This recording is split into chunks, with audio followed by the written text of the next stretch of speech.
샬롬하고 인사하십니다. 샬롬, 샬롬, 샬롬, 샬롬, 샬롬. 하나님 사랑합니다. 여러분 주 안에서 사랑합니다. 아멘. 네, 우리가 알고니와 하나님을 사랑하는 자, 사랑이 들어갔어요.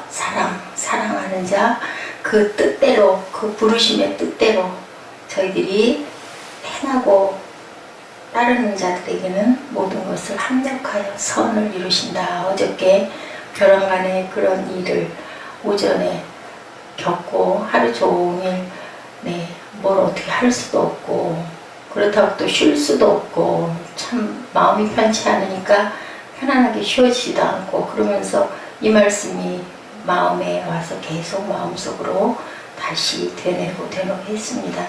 우리가 알거니와 글쎄요, 알면 좋은데, 그죠? 뭐든지 확실하다, 확신을 하면은 마음이 편안할 수 있는데, 그렇지 못하다 보니까, 그런데 하나님을 사랑하는 자들은 그 뜻대로 부르심을 입은 자들에게는 모든 것이 합력하여 선을 이루느니라 라고 말씀을 하세요. 그렇다면 우리가 아무 염려를 할 게 없는데요. 세상에서 확실한 것이 없어요. 그죠? 확실한 것은 하나님의 뜻, 그것을 알기 위하여 우리가 늘 기도하고 묵상하고 또 말씀 보고 그러죠. 그런데 그것을 알고 가는 사람들은 얼마나 행복할까. 에녹처럼 하나님과 동행하는 자, 다윗처럼 내 마음에 합한 자, 또 많죠. 우리 선진들 보면은 아브라함도. 그런데 가는 과정은요, 다 인생은 갈등이 엄청 많았던 거예요. 우리 열매 인생이 저기 이렇게 기록되어 있는데 정말 그 요셉 같은 인생은 정말 드물고, 그래서 오죽하면 인간인 상황에서는 요셉이 하나님의 모본의 표본이다 라고 할 정도로 그렇게 구덩이에 던져진 인생이면서도 불구하고 어제도 그 생각을 했어요. 만약에 요셉이 감옥에 갇혀서 보디발 그 아내로 인하여 감옥에 갇혀서 또 그 술장관에 꿈을 해석해주고 또 한 번 기다리면서 시대에 빠져서 아마 형들에게 칼을 득득 갈고 이를 갈고 앉아 있었다면 하나님이 역사하셨을까 하는 생각을 해봤습니다. 왜냐하면 감옥에서 나가기만 하면은 그 적어도 베냐민 자기 마지막 동생 외에 나머지 10명의 형들을 죽여버릴 수도 있는데 하나님의 계획에 차질이 있을 건데 감옥에서 내보내시고 그 다음 길을 펼쳐냈을까 하는 그런 생각을 해봤습니다. 그렇지 않기 때문에 하나님의 그림을 그리시기 위하여 요셉을 풀어놓고 그렇게 선을 베풀도록 하신 하나님의 원대한 계획.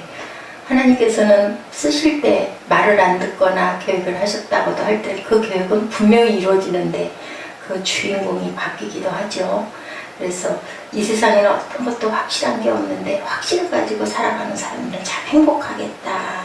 그것은 참 사랑을 찾은 사람이 행복해요. 우리 세상에서도 연인끼리 사랑할 때는 정말 세상에 아무것도 부러울 게 없고 시간 가는 줄도 모르죠. 떨어져 있기가 너무너무 싫고 그런데도 그것은 단순간이고 하나님의 사랑은 영원하고 어제 또 그 생각이 또 들었어요.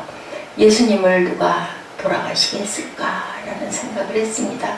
가롯 유다가 그랬고 빌라도가 그랬고 또 유대인들이 그랬고 바리새인들이 그랬고 많은 제사장들이 우리 그 아이들 동영상을 보면서도 막 선동을 했잖아요. 그래서 그냥 뭐 죽이고 바라바를 놓아라 막 이렇게 각본을 쓰듯이 해가지고 죽이기는 했지만 사실은 하나님이 허락하셨기 때문에 그러면 하나님의 아들을 독생자 아들을 죽이신 거 아닌가요? 그렇다면 우리는 우리를 위해서 얼마나 귀한 존재들일까? 하나님의 마음은 얼마나 아프셨을까? 사랑의 하나님의 마음 이런 생각들을 해봤습니다. 왜냐면 어저께 제가 참 힘들었거든요. 왜냐면 어저께는 절대로 안 되는 일들만 일어나는 날이었어요. 그 이외에도 여러 가지 상황들이 그래서 제가 생각을 한 건 하나님이 훈련을 단단히 시키시는구나. 나를 무엇에 쓰시려고. 무엇에 쓰실 일이 아직은 있으니까 훈련을 시키지. 안 그러면 이런 훈련을 시키지 않고 편안하게 그냥 상황 안에서 잘 있다가 갈 수 있게 하셨을 수도 있는데 내가 평생에 한 번도 겪어보지 않은 어떤 여러 가지 오차를 주시는 것은, 그리고 스스로가 인정하고 모든 걸 내려놓게 하시는 모든 것들, 모든 이런 상황들은 하나님이 나를 훈련을 시키고 계시는구나 라는 그런 생각을 해봤습니다. 성령의 9가지 열매 중에서 제일 먼저 있는 게 사랑이죠. 사랑은 온유를 또 이루어야 사랑할 수 있기 때문에, 그리고 오래 참아야 되기 때문에, 그리고 모든 것의 종국은 사랑이지 않습니까? 사랑을 위해서 주님께서 사랑함으로 또 희생이 되셨고, 아버지 하나님도 사랑함으로 독생자 아들을 우리를 위하여 단번에 들이심으로 인하여 모든 휘장을 찢어주신 것처럼 사랑밖에 없다. 그 참 사랑은 어떻게 얻을 수 있을까? 그렇다면 세상의 모든 사람들은 사랑을 찾는데, 태어난 아이부터 요람에 갈 때까지 그렇게 사랑을 찾아서 헤매죠. 이 세상에는 참 사랑을 발견할 수가 없기 때문에 우물가에 물기르러 나온 여인에게도 주님께서 말씀하셨죠. 내가 주는 생수를 네가 마시면 영생, 영원히 목이 마르지 않을 것이다 라는 영생 말씀을 하셨어요. 참사랑이란 본질적으로 정말 절대적인 것인데, 눈이 멀어도 안 되고 얼굴이 흉하게 일그러져도 안 되고, 그리고 너무 못생겨도 안 되고 너무 바보 같아도 안 되고, 무엇은 세상은. 그런데 하나님은 어떠세요? 그런 사람들만 골라서 우리가 이렇게 서 있을 수 있는 것은 우리가 대단해서 하나님을 세워놓으신 게 아니고요, 그 중에서 가장 문제거리고 가장 안 되겠다 싶으니까 붙들어가지고 그게 기적 아닐까라는 생각을 했습니다.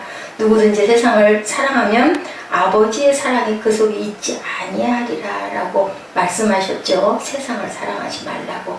참사랑은 어디서만, 하나님께서만 찾을 수 있다. 자기 아들을 아끼지 않고 모든 사람들에게 내어주신 하나님의 그 사랑을 우리가 과연 얼마나 묵상해보고 생각해봤는지 하는 생각을 제가 해봤습니다. 로마 군인이 아니죠. 빌라도가 아니죠. 많은 유대인들이 아니었습니다. 하나님께서 나 같은 자를 위해서 예수님을 우리의 그 희생물로 보내주셨습니다. 하나님은 정말 살아계실까? 분명히 살아서 지금도 역사하고 계십니다. 로마서 5장 8절에 우리가 아직 언제 죄인 되었을 때 그리스도께서 우리를 위하여 죽으심으로 하나님께서 우리에 대한 자기의 사랑을 확정하셨느니라 라고 말씀하셨으니까, 분명히 하나님의 살아계시고 하나님의 사랑이 지금도 우리한테 있죠. 스탠포드 대학 교목인 그 더위스 목사님이 어느 날 캘리포니아인 비행기에서 옆자리에 탄 한 폴란드 노부인으로부터 자기 딸에 관한 이야기를 듣는 얘기가 있습니다. 2차 세계대전 때 폴란드에서 있었던 일입니다. 실제로 있었던 일이에요. 조그마한 여자아이가 아장아장 제 뒤에 엄마를 따라서 걸어오고 있는데, 앞에서 어떻게 했어요? 독일군이 엄마를 포위를 합니다. 유대인이었었고요. 한참 유대인들 학살할 그때였죠. 그래서 탁 붙잡아서 끌고 가려고 하는 뒤에서 어떤 꼬마 애기가, 여자애기가 아장아장 오니까 탁 매서운 눈초리를 쳐다보면서 당신 딸이요? 하고 물어보는 거예요. 유대인 엄마가 뭐라고 대답했을까요? 아닌데요, 제 딸 아니에요. 저 뒤에 오는 폴란드 여인 딸인 것 같은데요. 라고 딱 얘기했어요. 그리고 고개를 획 돌리고 막 갑니다, 무조건. 그런데 약속이나 했듯이 뒤에 오던 폴란드 여인이 아이를 번쩍 안아듭니다. 아이고 아가야, 나랑 같이 가야지. 왜 혼자서 가니? 그리고 그 아이는 그 폴란드 여인의 양녀가 됐어요. 근데 그 아이는 평생을 엄마를 미워하면서 자랍니다. 그 기억이 있었던가 봐요. 아이가 아장아장 걸어오던 아이가 내 엄마가 나를 모른다고 나를 버렸다라고 생각을 한 거예요. 이 딸이 시집을 가서 딸을 낳습니다. 그래서 이제 양어머니가 딸을 보러 오니까 그 딸이 20년 이상 마음에 감추고 있었던 그 얘기를 합니다. 엄마를 너무너무 미워하고 원망을 했었는데 이제는 알 것 같습니다 라고 얘기를 했다고 그래요. 뭘까요? 엄마가 얼마나 나를 사랑하고 나를 살리기 위하여 엄마는 평장의 이슬로 사라지면서 죽을 거 뻔히 알죠. 가스실로 갔을까요? 아니면 어떻게 죽었을까요? 그죠? 강제 노동 수용소로 갔을까요? 그것을 뻔히 알면서 딸을 살려야 되겠기 때문에 나는 저 딸을 모른다, 내 딸이 아니다라고 얘기를 했어요. 그 사랑이 이제서 딸을 놔놓고 앉아있으면서 스스로가 깨달았다라는 얘기. 네.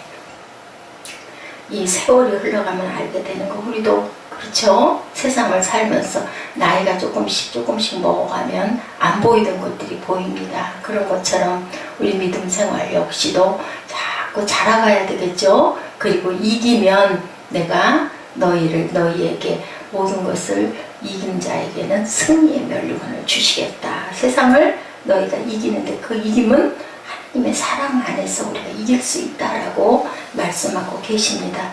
예수 안에 있는 하나님의 사랑에서 우리를 끊을 수 없다라고 그 뒷구절에 얘기하고 있죠. 우리 29절부터 아니 33절부터 읽어보실까요? 35절부터 누가 우리를 그리스도의 사랑에서 끊으리요. 환난이나 공고나 박해나 기근이나 적신이나 위험이나 칼이라. 기록된 바 우리가 종일 주를 위하여 죽임을 당하게 되며 도살당한 양같이 여김을 받았느니라 함과 같으니라. 그러나 이 모든 일에 우리를 사랑하시는 이로 말미암아 우리가 넉넉히 이기느니라. 내가 확신하노니 사망이나 생명이나 천사들이나 권세자들이나 현재일이나 장래일이나 능력이나 높음이나 기쁨이나 다른 어떤 피조물이라도 우리를 우리 주 예수 그리스도 안에 있는 하나님의 사랑에서 끊을 수 없다라고 얘기를 합니다. 절대로 끊을 수 없다. 네, 사랑의 힘은 병도 이기고, 그죠? 죄도 이기고 모든 것들을 이길 수 있어요. 그러면 원수 마귀를 이길 수 있겠죠. 아멘. 그 이김은 하나님의 사랑밖에 없다. 왜 나를 하나님이 이렇게 이 어려운 상황에 나를 이렇게까지 되게 하셨는가라고 원망을 할 필요가 없죠. 하나님께서는 나의 아픔과 나의 고통, 나의 환난을 너무너무 잘 알고 계세요. 아들 예수께서 이 잔을 내게서 피할 수 있으면 피하게 해주시옵소서 했을 때도 하나님께서는 같이 우리가 십자가에 못 박혀 있을 때 어쨌다고요? 어떤 그 소년이 그 몸부림치면서 죽어갈 때 내가 함께 그 아이와 함께 죽어가고 있노라 라고 말씀하셨다 그러죠. 그것을 넘어서야 죽어야 어디 뭐가 있어요. 영생이 있기 때문에 그 고통받고 몸부림의 그 시간을, 그래서 우리 신학교 다닐 때 그런 얘기 안 하던가요?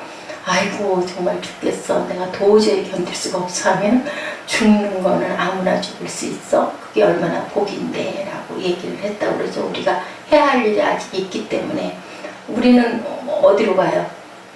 천국으로 가니까 가면 너무 편하고 좋을 건데 그게 그 복이 지금 우리에게 있을 수나 있겠어 라고 얘기했던 그 어떤 학부의 얘기가 생각이 납니다.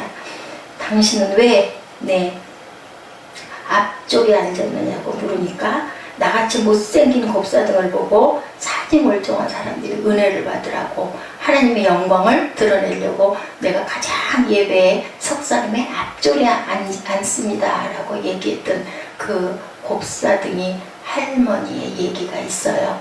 예, 은혜 받고 나더니 맨 앞자리에 가서 그 모습도 일그러지고, 그래서 우리 같으면 어때요? 좀 감추고 싶어서 어디 구석에 이렇게 앉거나 되도록이면 어두운 데 앉거나 할 건데 하나님이 당신들이 얼마나 영화로운 존재인지를 알게 하려고 나 같은 것을 이렇게 살려놓으시고 내가 하나님 은혜를 충만하게 받게 했으니까 내가 하나님의 영광을 위해서 맨날 이렇게 앞자리에 앉습니다 라고 얘기를 했다고 합니다. 수십여일 병석에 누워서 동창이 나서 견딜 수 없는 고통을 겪은 분들에게 가서도 분명하게 말을 한다. 하나님을 사랑하는 자 곧 그 뜻대로 동창이 누워서 동창이 나는데 곱사등이는 어떨까요? 눕지를 못하지 않습니까? 그러니까 그렇게 얘기를 했다고 그래요. 부르심을 입은 자들에게는 모든 것이 합력하여 선을 이룬다. 하나님이 우리에게, 저에게, 우리 전도사님에게, 우리 집사님들에게, 그리고 장로님에게, 권사님에게 뭐라고 말씀하세요? 너는 나의 사랑하는 자다. 네가 내 뜻 안에서 부르심을 받은 그 뜻대로 행하면 모든 것을 합력하여 선으로 이뤄줄게 라고 말씀을 하고 계신다라는 거 절대로 잊지 말고, 하나님께서 우리에 대한 자기의 사랑을 확증하셨다고 그러죠. 아까 우리가 함께 읽어본 것처럼 그 피로 말미암아 의롭다함을 우리는 받았으니까, 확실하게 앞날을 아는 사람은 얼마나 힘차요. 딱 보여주잖아요. 확실한, 아 이게 맞아, 이 길이 맞다. 우리 어제 그 모니터 만질 때도, 그리고 본체 만질 때도 모르니까 헤매고 더듬었는데, 작은 스위치 하나가 그게 그렇게 정확하게 역할을 할 때 우리가 많이 놀라죠. 그런 것처럼 확신이 있을 때는 힘이 힘찹니다. 근데 뭐가 뭔지 잘 모르겠을 때는 얼마나 진땀이 나고 헤맵니까. 이런 것처럼 오늘 하나님의 말씀하시죠. 확실한 너희들에게, 의롭다 한 자들에게는 확실하게 모든 것을 합력하여 선을 이루어주신다라고 말씀을 하세요. 그러면 확실하게 우리의 앞날이 어떻습니까? 보장이 된 거죠. 그렇기 때문에 전혀 염려할 필요도 없고 두려워할 필요도 없고, 내가 오늘 하루를 아무것도 못한다 하더라도 분명한 것은 내일은 또 내가 할 수 있으니까. 그래서 누가 그랬어요? 바람과 함께 사라지다에 거기에 나온 스칼라 그 오하라가 그러죠. 내일은 내일에 태양이 뜰 것이다. 분명한 거, 그건 확실한 거잖아요. 절대로 오늘 내가 절망 가운데 있지만 나는 또 내일 아침 일어날 것이고, 그리고 또 태양을 바라볼 것이고, 그런 희망을 가지고 우리가 마음에 사랑을 가지고, 하나님을 사랑하는 마음, 그 부르심을 입은 자들의 그 마음을 가지고 우리가 갔을 때 하나님께서는 합력하여 선을 이루신다라는 것을 잊지 마시고 힘차게 오늘도 하루를 시작하시기 바랍니다. 로마서 5장 7절에서 8절 말씀, 요한복음 10장 28절에서 29절 말씀 우리 함께 나누시고 고백하는 시간 갖도록